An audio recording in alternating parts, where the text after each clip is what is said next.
Channel के like कीजिए, subscribe कीजिए, शेयर कीजिए। महादेव जय भोलेनाथ। अपना भोलेनाथ के चरण में प्रणाम करती हूँ, गौरी माँ के चरण में प्रणाम करती हूँ, अपने माता पिता के चरण में प्रणाम करती हूँ, गणपति के ललन के चरण में प्रणाम करती हूँ। मेरा प्रणाम स्वीकार हो। सभी देव देवी के चरण में प्रणाम करती हूँ। मेरा प्रणाम स्वीकार हो। एक मछुआरा था। मछुआरा रोज नदी में जाता था मछलियाँ फंसाने के लिए। बाकी रोज जाते थे और रोज एक भी मछली नहीं फंसता था। मछुआरा सोचते कि भगवान, रोज जाती हूँ नदी में, बाकी रोज एक भी मछली नहीं फंसता है, ये कैसे करे? क्यों न नाव पर चढ़ के अब मछली फंसाने हम बीच तालाब नाव में चली जाएंगे नदी में। क्या करता है कि मछुआरा जाल लेके और नाव पर चढ़ के बीच नदी में चला जाता है। जो बीच नदी में जाके जाल फेंकता है तो ढेर मनी मछलियां फंस जाता है।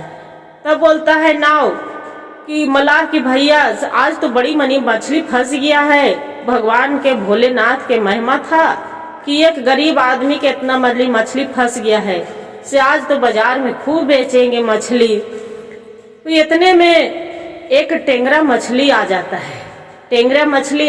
है। सींग वाला। वो मारते हैं नाव में, नाव पूरा छेद हो जाता है। नाव उसका छेद हो जाता है, पानी हर हर हर हर गिरने लगता है।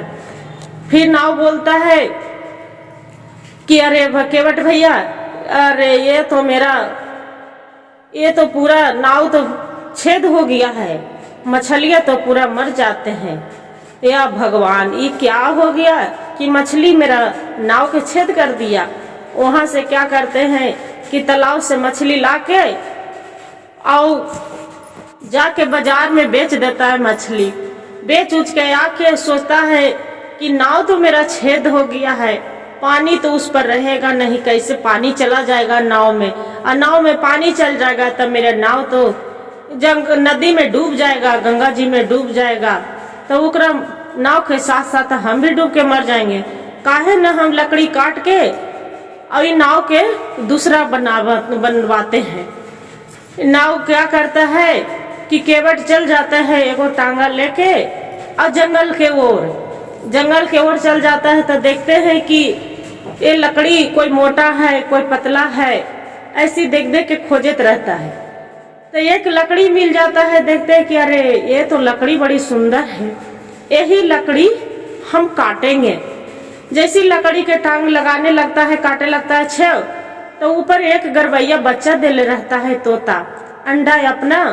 तो बोलते हैं कि ये भैया, केवट भैया, ये क्या कर रहे हो भैया, ये लकड़ी मत काटो भैया, मेरा जान चल जाएगा, इसमें मेरा घोंसला है भैया, ये बच्चा है मेरा, मत काटो केवट भैया, मेरा जान बख्श दो भैया। तो बोलते हैं केवट भैया कि अरे बहन, तोता बहन, हम तो नहीं जानते थे कि तू इसमें घोंसला लगाया है, ठीक है नहीं काटेंगे। वहां से चल जाता है।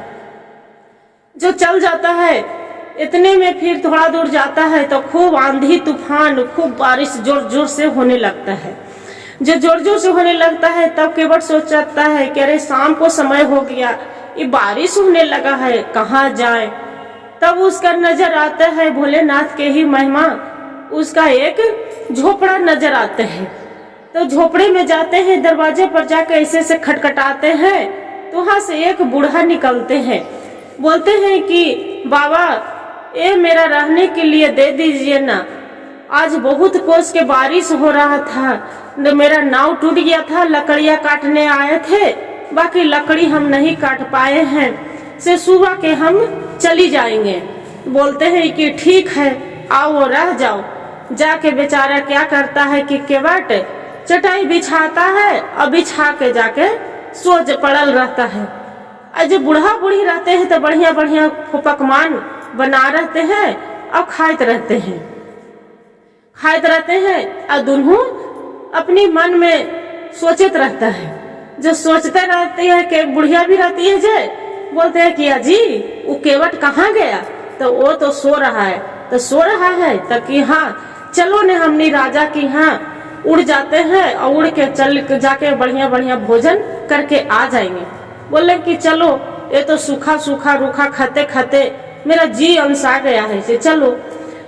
तो क्या करते हैं कि ये कुछ संदूक रहता है, उसी में टोपी रहता है एक जादू के, जो टोपी रहता है दोनों बूढ़ा बूढ़ी निकालते हैं। अब बोलते हैं कि काली काली महाकाली, ये मेरा टोपी राजा के यहाँ दोनों पहुंचा दो। क्या करते हैं कि दोनों टोपी पहनते हैं, छू मंतर वहां से चली जाते हैं। राजा के यहाँ जाके देखते हैं तो पूरा बढ़िया बढ़िया सोने के थारी और सोने के गिलास में बढ़िया बढ़िया पकवान दोनों खाते रहते हैं। बूढ़ा बूढ़ी ये भी जब संदूक के पास देखता है खोल के कि दोनों क्या बात है, क्या राज हमसे छिपा रहा है केवट भाई जे। तो इसमें तो बहुत संदूक खोल के देख रहा है तो उसमें टोपी है, तो वो भी टोपी निकाल के वो भी बोलता है कि काली काली महाकाली, ये टोपी मेरा जल्दी से पहुंचा दे। तो उसमें टोपी भी वो भी पहन के, तो वो भी जहाँ बूढ़ा बूढ़ी जाते हैं राजा के यहाँ छू करके अब पहुंच जाता है। देखते हैं कि बूढ़ा बूढ़ी पकवान खाने लगता है, खा रहा है तो वो भी खा के और अपना बर्तन सरियाते हैं बूढ़ा बूढ़ी की टोपी हाली हाली काली काली महाकाली, ये टोपी मेरा जल्दी से छू चला जाए। वैसी करते और चला जाता है जादू वाला टोपी दोनों पहन के। यही सोचते हैं कि अरे भगवान अब खा लिए है भारदम तो कुछ तो आराम करें। वो दोनों तो चला गया तो उसका पीछे मैं क्यों भाग रही हूँ। केवट वही सोचते रहता है, खाना खाते रहता है, खाना खाते खाते और आराम से वहाँ बर्तन सरियाता है अपना, और सरिया के और वो जो पड़ रहता है, पड़ल किरिंग फूट जाता है, सुबह हो जाता है। जब सुबह हो जाता है तो रसोईया जो काम करने वाली रहते हैं राजा के, तो नौकर चाकर रसोईया अपना रसोई बनाने के लिए शामिल होते हैं। तो देखते हैं कि वहाँ पड़ी एक गिरल है आदमी, तो गिरल है तो बोलते हैं कि भाई कौन है, अरे चोर चोर चोर चोर, चिल्लाने लगता है। जो चिल्लाने लगता है तो फिर राजा को बोलते हैं कि राजा साहब आपको दरबार में चोरी करने आया था। वो बोलता है कि देखो भाई हम चोर नहीं हैं, हम एक केवट हैं, हम मछलियां फंसा कर रोज लाते थे और रोज बेचते हैं। राजा बोलता है कि क्या तू केवट है तो तू मछली फंसाने, मेरा महल में मछली था जो तू फंसाने आया था, रोज हमारे सोना चांदी को बर्तन सब लेके चुरा के चला जाता है। बोलता है कि मछली फंसाने आया है।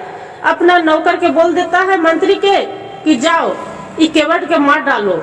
जे बोलते हैं कि ठीक है, सब पेड़ में बहान देता है और बहान के अब केवट के उसका मारने के लिए तैयारी हो जाता है। जब तैयारी हो जाता है तब केवट बोलता है कि भैया मेरा मारेंगे तो मारवे करेंगे राजा साहब, बाकी एक इच्छा मेरा पूरा कर दो। केवट तो सोचता है कि अब मेरा जान तो आज चला जाएगा, कैसे बचें, आज मेरा बचने के कोई उपाय नहीं है। बाकी फिर भी दिमाग में लगा लेता है कि अरे वो तो जादू वाला टोपी है, उसका टोपी जो हम पहनेंगे तब भोलेनाथ के महिमा होंगे तो जरूर मेरा जीवन बच जाएगा। उतने में बोलता है कि राजा साहब मेरा तो जीवन तो ले ही लेंगे, बाकी मरला के बाद मेरा मुक्ति नहीं मिलेगा, जे एक इच्छा पूरा कर दीजिए मेरा। राजा साहब के बात बोलते हैं कि क्या इच्छा पूरे करे। तो राजा साहब आपको महल में हम जहाँ सोए थे खाना खा के, वहाँ मेरा एक टोपी है, ये टोपी लाके मेरा सर में पहना दीजिए। बोलते हैं कि ठीक है। अपने मंत्री के बोलते हैं कि जाओ केवट के टोपी लेके आ जाओ महल से, इसके सर में पहना दो। वो जाते हैं मंत्री और टोपी लाके और उसका सर में पहना देता है। बोलते हैं कि काली खाली महाकाली, ये टोपी पहन के हम यहाँ से छू बन जाए। और टोपी पहनता है, जैसी छू मंतर उड़ जाता है केवट पेड़ सहित। जब पेड़ सहित बनता है तो सब देखे वाला देखते रहता है कि अरे ये तो भूत है, ये क्या हो गया, ये केवट उड़ गया, पूरा हाहाकार मच जाता है। वही भागते वैसी रस्सी बांधल और पेड़ के सहित उड़ने लगता है। आधा दूर आते हैं, रास्ते में तो देखते हैं कि वहाँ पड़ी गिरल है। जब गिरल है वहां से एक हरि नाम के एक लड़का वो आता है। बोलता है कि क्या बात है भैया, आप तो बीच रास्ते में गिरे हैं। बोलते हैं कि हाँ हरि मेरा मदद करो। तो सब कुछ आपसे बताते हैं। बोलते हैं ठीक है भैया। उसका बोलते हैं पहले मेरा रस्सी खोल दो, उसका रस्सी खोल देता है और दोनों जाने लगता है। बोलते हैं कि भैया क्या बात था, जे रस्सी सहित कैसे बंधा गया, अपना सारी कहानी कह के बेचारा बता देता है कि क्या करे। कोई बारिश हो रहा था, लकड़ियां काटने गए थे, रोज मछली फंसाते थे, तो आज मैं जाल में फंस गई एक जादूगरनी के जाल में। बोलते हैं कि सब भोलेनाथ के महिमा है कि उनको जीवन आपको बचा दिए। बोलते हैं हाँ। वैसे करके फिर केवट बनाता है और बना के अब मल्लाह जो रहते हैं केवट भैया नाव बना के और जीवन से खुशी खुशी रोज मछली फंसाता था और रोज वैसी मछलियां बेच बेच के और जीवन पालन पोषण अपना करते थे। यही कहते हैं भोलेनाथ के गुरु शिव गुरु के महिमा कि उनको कृपा था तक केवट के भी जान भी बच गया। बेचारा का है कि चोरी नहीं करता था, बेकसूर था। इसीलिए गुरु भाई गुरु बहन, मेरा जो वीडियो अच्छा लगे तो एक लाइक सब्सक्राइब शेयर जरूर करिएगा।